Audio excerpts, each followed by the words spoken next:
lots of thoughts trying to come out at the same time. But, here illegally, you go. Yeah. Don't come here illegally. Come, if you want to come here, apply legally, and then we can decide whether you're going to add benefit to our society. Don't think you are. Don't come here. So, stay at home. And if you don't agree with our culture and our laws and the way we live our lives, and you don't speak our language, that's another big issue, by the way. Mm-hmm. Come here, you've got to learn English. You've got to speak English. And our hospitals should be dealing in English. All our government departments should be dealing in English and English alone. It's not up to the taxpayer to be funding translation for people who don't speak English. No. We are an English-speaking country. You come here, you speak English, you live by our laws, and you effectively respect what we are. Otherwise, go home. Hey guys, so let's talk about whether Reform UK could be considered an English nationalist party, the SNP of England. They've often been criticised for lacking policies that cater specifically to Scotland or Wales. Whilst the party has fielded candidates in the UK, they do not seem to have a strong presence in Northern Ireland either.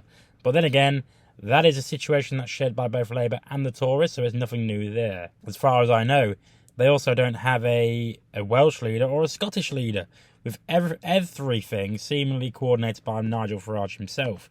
Recently, Rupert Lowe, one of Reform UK's MPs, appeared on Peter McCormack Show and caused quite a stir with his comments on immigration. Lowe suggested that anyone arriving in the UK should be required to learn English, and if they're here illegally, they should be sent home.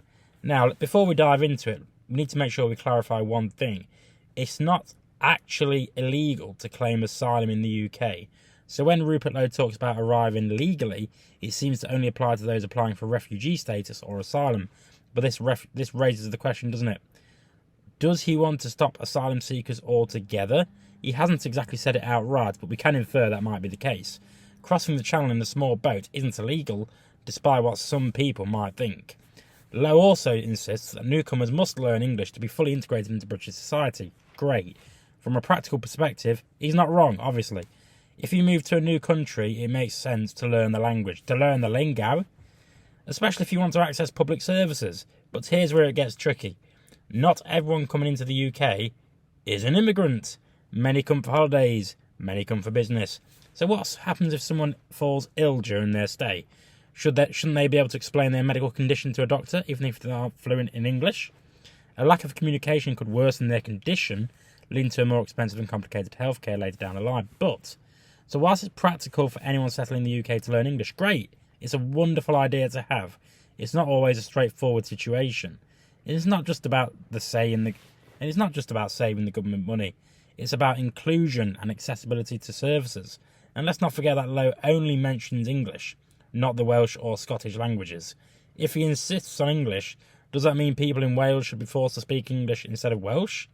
This isn't just a matter of practicality, it's a cultural issue, and there's more to play here than meets the eye.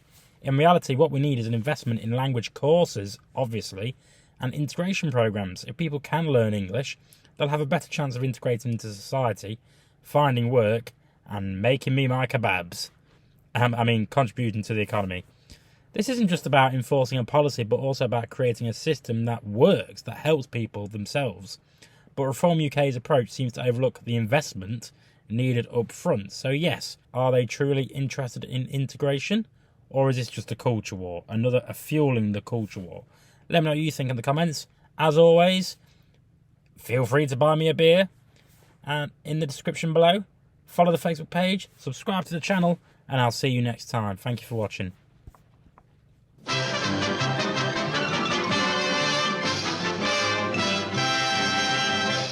You actually made it to the end of the video. If you would like to subscribe to the channel, which, why haven't you already, is somewhere over there. And also, if you want to watch more videos, also check out over there. I've been Jake from Just Jake. See you later.